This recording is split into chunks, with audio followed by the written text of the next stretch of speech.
Hello and welcome to Tools of Magic. Today we are going to look at how to use charcoal to burn incense. If you enjoy this video, please subscribe to our channel and like our video. Comment below on videos you would like to see us make.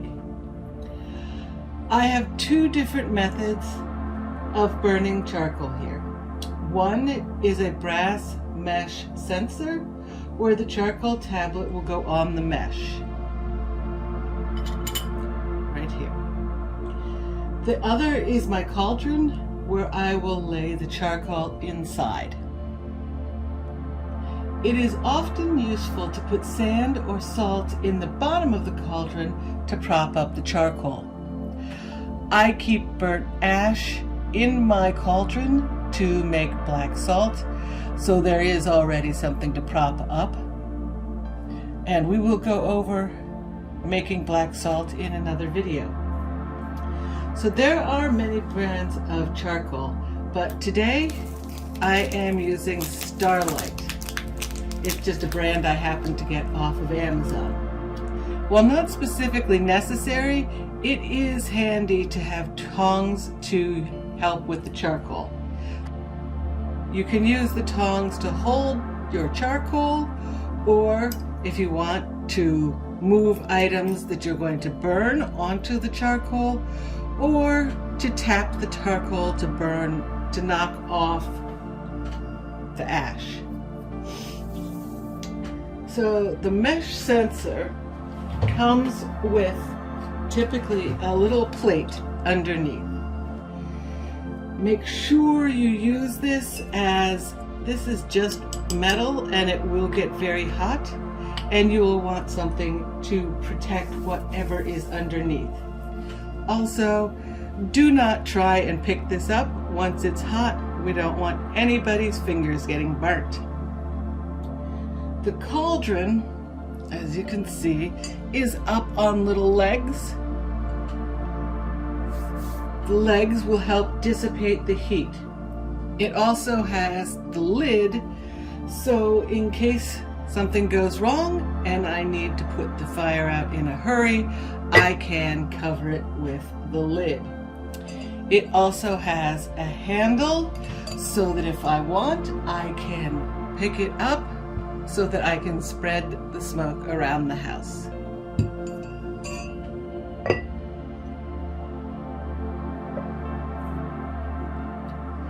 I'm going to take a moment now to light our charcoal. I just use one of these lighters from the grocery store, nothing fancy. You'll see as the flame hits the charcoal, it will start to spark a little bit. On the censer here, the mesh has a rounded top. If I just stick it on top of here, it could slide off. If you flip this over, it comes concave, and if I put the charcoal in there, it's not going anywhere. And also you can see, I hope on the camera, that there is an indent on the charcoal. And this is a great place to drop whatever you're going to be burning. So I can just put this in here to light. Hopefully you'll be able to see the sparks. Takes a second for it to get going, and there you go. Maybe you can see a couple little sparks. It's starting to go across, but I'm going to give it a little light on the other side as well so that it can all come together. So these charcoal briquettes are going to take about 5 to 10 minutes to get white hot. So think about a charcoal briquette that you might use in your barbecue. You put it in, wait usually half an hour with that, and then it becomes white. Our little disc here will do the exact same thing. In the beginning, it will give off a little bit of smell, but I can feel that heat is already starting. But we're going to give it a few minutes to become really hot, and with the Magick video editing, we'll be back in just a second. So you can see how around the edges here it is starting to get white. I can definitely feel the heat coming off of it, nice and strong. The items we're going to burn today will be starting with sage. The magical properties of sage are said to ward off evil, and it's often used in traditional cleansing ceremonies when dried and smudged. However, we can burn it to create smoke to smudge ourselves. And again, if I was doing that, I would be doing it in the cauldron. It's associated with wisdom, good luck, and even mortality. Sage builds emotional strength and can help heal grief. Sage also has non-magical properties and was used for medicinal purposes by the Egyptians, Romans, and Greeks. It was made as a cure for snake bites and to enhance memory and cognition. Most recently, sage has been used for anti-inflammatory properties. And you might know it as an herb that you use in things like roast turkey, stuffing, pumpkin soup to add flavor. We will also be using mugwort. Mugwort is known as a psychic and lunar herb, is said to enhance divination and psychic dreaming. It's supposed to have protective qualities. So we now have two. We've got a cleansing and a protective herb. In European folklore, mugwort shields against injury, fatigue, and poisons. And Romans would put this herb in their shoes to ward off fatigue on long journeys. In modern magic, mugwort is generally used in psychic visions and prophetic dreams. The herb does have psychoactive properties that induce lucid dreaming and astral traveling. Some non-magical properties include regulating menstruation and calming the digestive system, especially with the digestion of fatty foods. Next, we have rosemary. Rosemary's magical properties are used for love spells, protection, and as an aphrodisiac. And in ancient times, it was favored for purification and cleansing rituals. So now we have some cleansing, we've got purification and cleansing, so we're doubling up. Some non-magical properties are that rosemary oil is good for increasing circulation and relieving aches and pains. It's also a popular culinary herb paired with chicken, lamb, vegetables, or potatoes. So in old world magic, rosemary was burned to purify a room or ritual space before performing magic.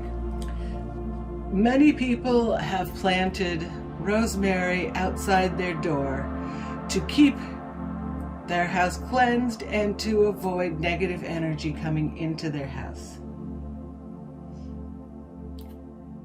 Finally, today we have frankincense. So frankincense is probably one of the most famous quote herbs. It's not really an herb because it was mentioned in the 3 gifts given to Jesus on the day of his birth by one of the 3 kings. Unlike a rosemary, mugwort, and sage, frankincense is actually a resin. It is tree sap that is harvested from an adult tree, and we can burn it. It's been traded for about 5,000 years and been permeated into many different cultures around the world. Babylonians, Assyrians, ancient Greek, and Romans were known to burn frankincense during religious and spiritual rituals. The ancient Egyptians burned it at sunrise to honor the sun god Ra. It was even ground up as used as eyeliner, embalming fluid, and to treat a large variety of ailments, including halitosis, hemlock poisoning, wounds, and to repel insects. Because this resin was difficult to obtain and highly sought after, it was seen as a symbol of wealth and was prominently displayed by royalty, thus being a gift for Jesus. However, once Christianity took hold, frankincense was ultimately forbidden for its associations with pagan worship. However, later the resin was picked up by the Catholic Church, who incorporated it into their rites. Frankincense is often burned as an offering to the sun at Yule, as he is reborn at the winter solstice and will continue to grow in strength as the year progresses. Frankincense has a strong space-clearing and purifying tendencies, making it more potent than sage for clearing a space. It's so strong that it can be used during an exorcism to remove unwanted spirits from a person, place, or thing. Simply burn the resin and use the smoke the same way you would use sage. So for us, this group of herbs is going to be particularly effective for purifying and cleansing a house.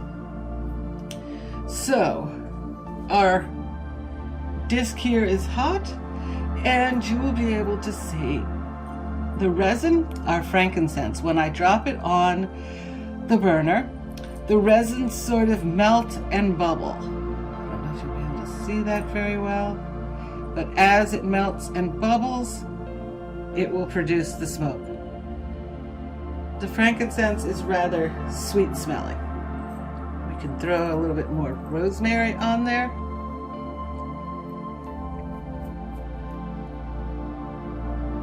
The rosemary is a little bit more acrid. We can use some of our mugwort. It's quite hot down close, so that's why you might want to use the tongs. I could use the tongs to add my sage. You can see that the disc has become quite white with ash, but everything is burning on it quite well. One of these discs will take approximately an hour to burn. It will, of course, depend on which brand you use. This one, Starlight, in my house, tends to burn about an hour.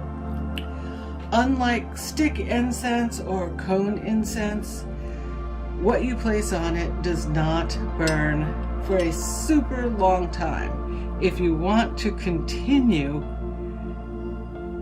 having smoke, you'll need to continue to place items onto the disc. However, you don't want to put too much on it that you smother it. Sometimes I've found that I will want to scrape off the mostly burned items and let them fall to the bottom of the censer. Now if I tap this a little bit,